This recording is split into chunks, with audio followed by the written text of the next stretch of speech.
The FCT Minister Nyesom Wike says he owes no one an explanation regarding the details of the resolution of the political crisis with Rivers State Governor Siminalayi Fubara. Speaking during a media chat today, Wike said Governor Fubara is in a position to clarify to Nigerians if he was asked not to seek a second term in office. He further revealed that before their meeting with President Bola Tinubu, Governor Fubara had already visited the State House of Assembly, the National Assembly, and other key stakeholders. Wike also dismissed reports suggesting that he intends to handpick the chairman of the 23 local government areas in Rivers State. Now, as the House of Representatives' ultimatum to the Rivers State Administrator, retired Vice Admiral Ibokete Ebas, over the state's 2025 budget expires, a reliable source has told our correspondent that the State Administrator will honor the invitation of the lawmakers before Friday.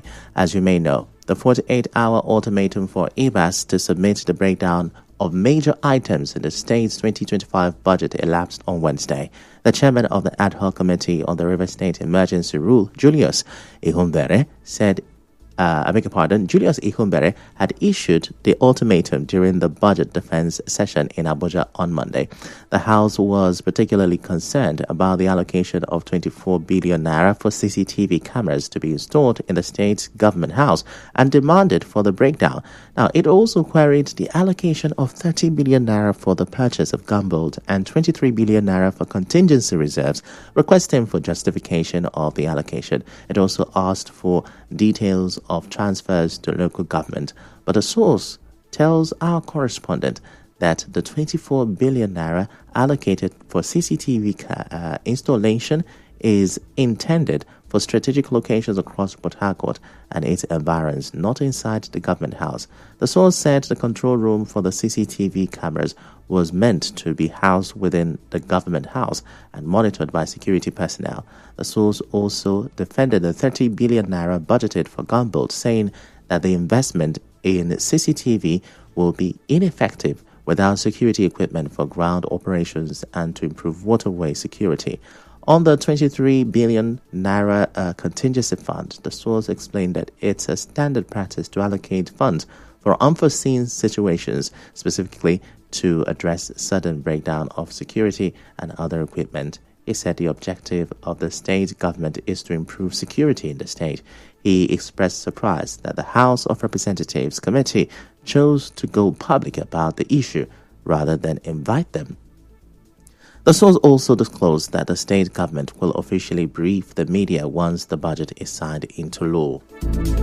But a security expert, Stanley Nsofo, says it will be an afterthought if the government now claims the CCTV cameras are meant for Port Harcourt and surrounding areas and not just the government house. Nsofo, who is a security service provider, told our correspondent that the sudden change in explanation may be due to public criticism.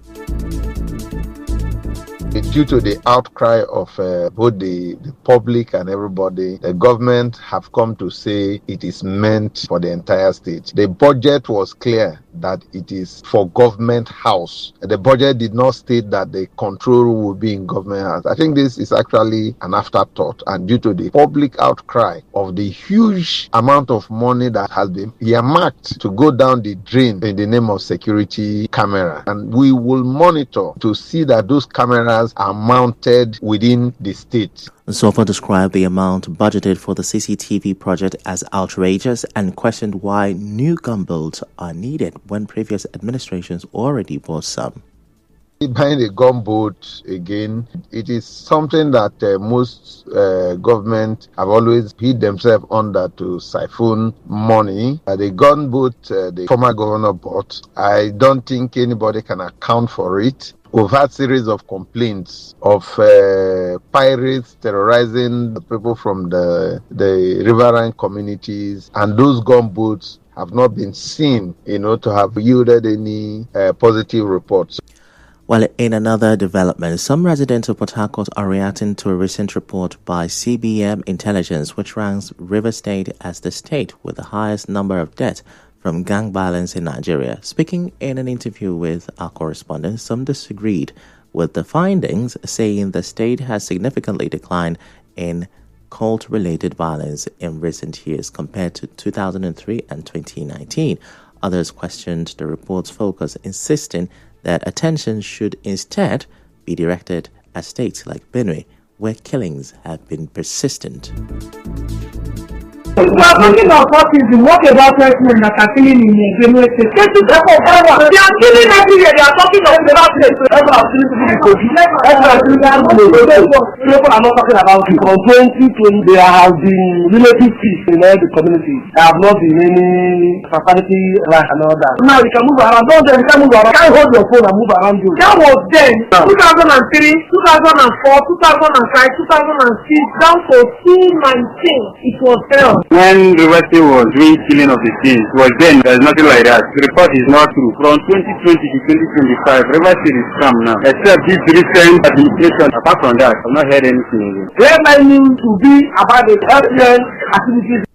Still on security, the River State Police Command says it has arrested 2 suspects in connection with last Saturday's attack on the chairman of the Community Development Committee (CDC) of Okana in Abua Odra local government area of River State, Christian Ejegene. Now, the public relations officer of the command, SP Grace Iringekoko, told our correspondent that the suspects were arrested by operatives of Ayama Police Division in Abua Central and transferred to State Criminal Investigation and Intelligence Department, SCIID Port Harcourt, for discreet investigation. SP Iringekoko, however, did not disclose the identities of the suspects. Earlier, the victim, Ediegene, who shared his ordeals with correspondent Mikotoka, appealed to the police to ensure that justice is served on the matter. 7 a.m. That's the 9th of June. I was going to my group of boys, ambushed me, hit me on the head, on the shoulder, and on the head. It was when they left. I thought I went to the main road because it was very close to the road. My community people came to go to the police station. For now, I'm planning for justice. I don't know. They say they arrested some of them. Away from that, some environmental activists agree that pipeline vandalism has reduced in recent times across the Niger Delta region. The executive director of Youth and Environmental Advocacy Center, Fine Face Dumnamene, tells correspondent Soebioroware that the drop in vandalism is partly due to the recruitment of surveillance guards to protect oil facilities. He, however, said the theft of crude oil by powerful individuals has not reduced. And we've actually seen some form of reduction, except those who are out to vandalize the pipeline just to score some cheap political points. Otherwise, generally, there has been a reduction, pipeline vandalism, crude oil thefts in the Niger Delta. But what we still have majorly going on is illegal bunkering, which is the business of the big boys, those outside the country that collaborate with them to steal Nigeria crude oil, bunker it, and take abroad without, the knowledge of some persons within the system. Even as we know that there are local collaborators that collaborate with these international syndicates to steal crude oil from Nigeria. Also, the executive director of We the People, Ken Henshaw, agreed that pipeline vandalism has gone down, but he noted that the federal government's interest in protecting pipelines is driven more by economic reasons than concern for the region. That the problem of pipeline vandalism may have reduced, but it's still in existence. That much I know. The federal government of Nigeria has paid private security personnel, contractors, to protect the pipelines in the Niger Delta region. And that's good, right? But the federal government's interest only in the protection of the oil pipeline so that the economic benefits can keep accruing. And so the interest of the government is to stop pipeline breakage by third party that disrupt oil production and oil flow. That's the interest of the government. Coming up next, factional Labour Party gives former presidential candidate Obi 48 hours to leave party. Stay with us.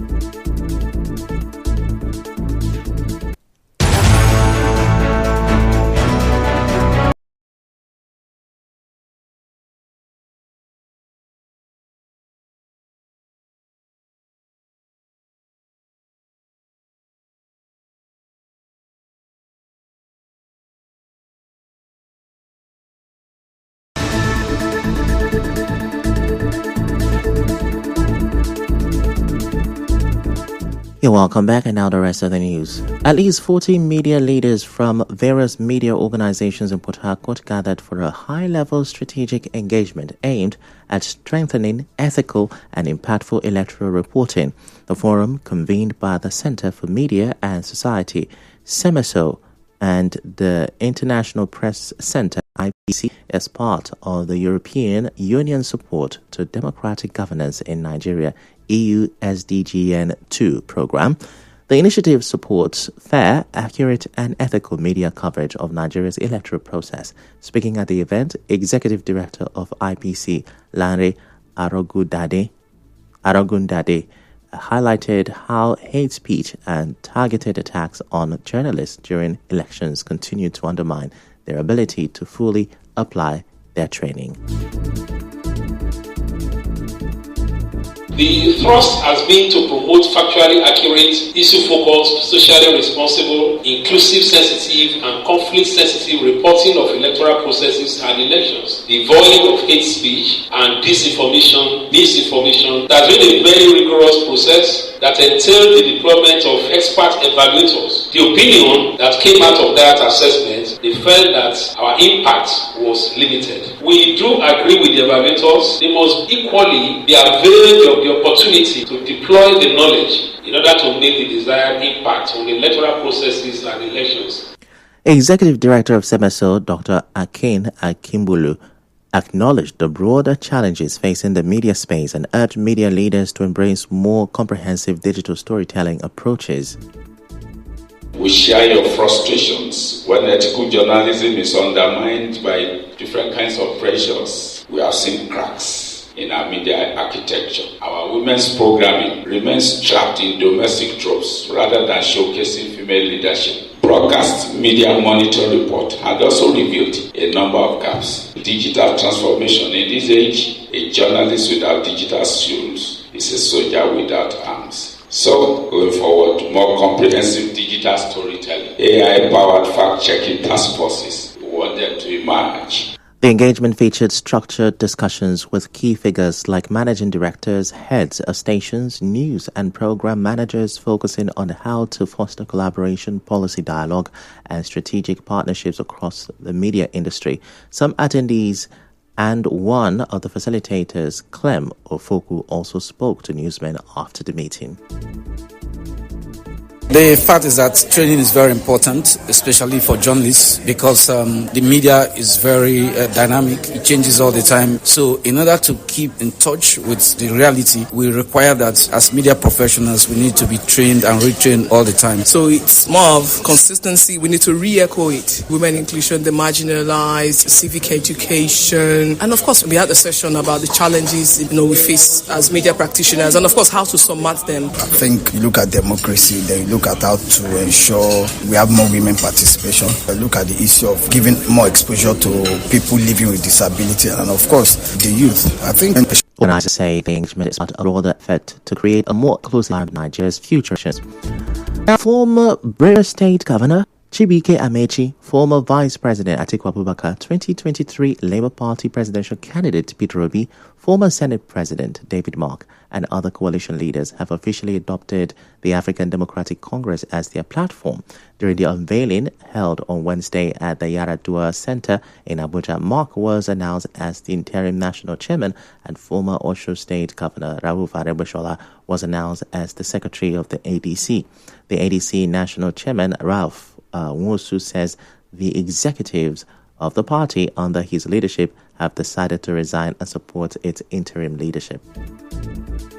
We are setting in motion a new way of leadership that is boldly visionary, deeply committed to improving the lives of our people and restoring our country.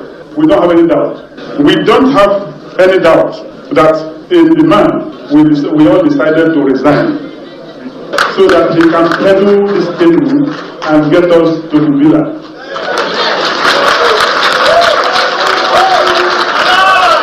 David Mark spoke afterwards. This is the vote of the coalition!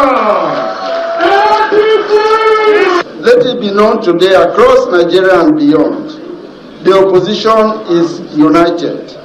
The platform is ABC.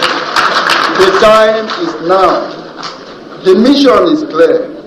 Rescue Nigeria, rebuild Nigeria, return power. Former Governor of Kaduna State Nasir El-Rufai was also present among several other politicians from the PDP, Social Democratic Party, SDP, and the Labour Party. The presidential candidate of the Labour Party in the 2023 election, Peter Obi, says he joined the opposition coalition because no one group can change Nigeria alone. Obi said this in a post on his official X handle today. He said to dismantle the APC, bridges must be built even when they are uneasy. The former Anambra State Governor said the members of the coalition have committed to work together towards the 2027 general elections.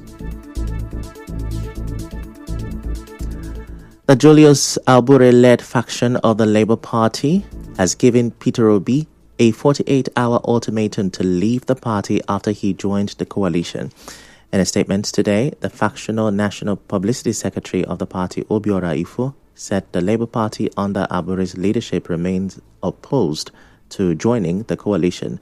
He dismissed members of the coalition as power mongers whose only interest was self and not the people.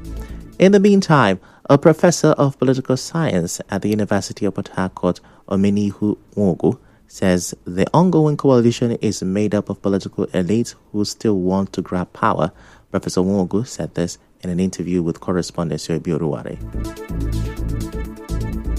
Who are the members of the coalition? When did they change? They are coming together to do what they already know to do. I don't think that's what Nigeria and Nigerians need. Nigerians need a total overhaul. Nigerians need to get back the Nigerian state to themselves, the people, we the people. It has not been we the people ruling Nigeria. It has been a select few, and it is this select few that have been recycling itself. We are tired of recycling, and I don't think coalition as I see it now will work or do Nigeria any good.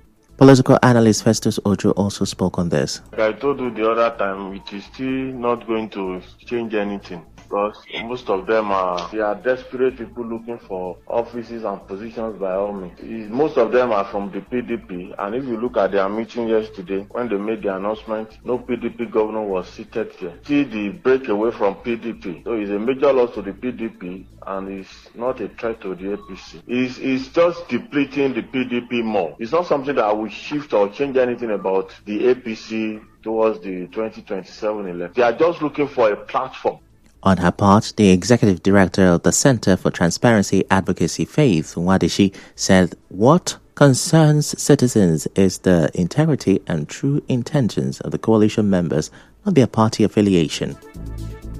So the question I have is, who are those people that are going into that coalition? What is their pedigree? What have they contributed to the Nigerian polity? Are they going into that coalition because they want to make Nigeria better, or they want to make their pocket better? What is the integrity of that coalition, the people that are there? What have they contributed in the past in making Nigeria a great country? And what are they bringing on the table? Are these people going into a coalition because they feel they have been sidelined by the government? They want to do personal instead of doing collective and making Nigeria a great country. PDP chieftain Dr. Chidi Lloyd also spoke on this.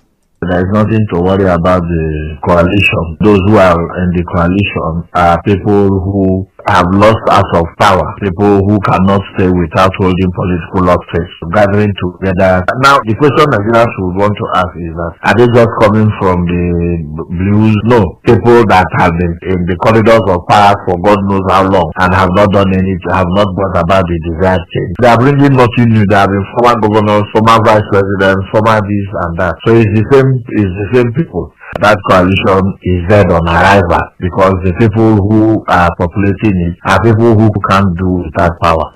And now in business, the International Monetary Fund has advised the Nigerian government to review its 2025 budget to reflect lower than expected global oil prices.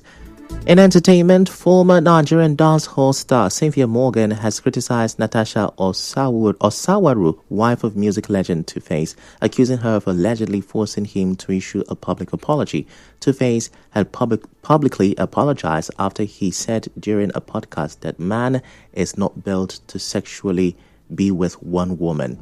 In sports, Liverpool striker Diogo Jota has died in a car accident in Spain. The death of the 28-year-old comes only 2 weeks after he got married to his long-term girlfriend, Ruth Cardoso, in Porto.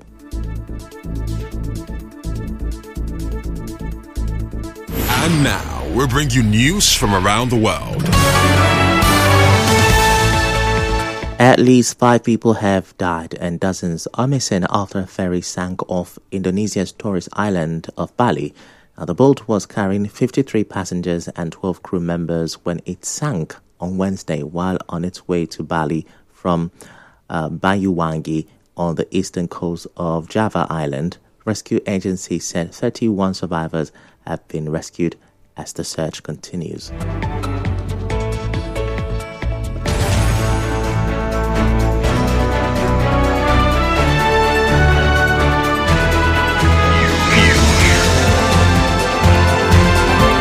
This is the news on 92.3 Nigeria Info.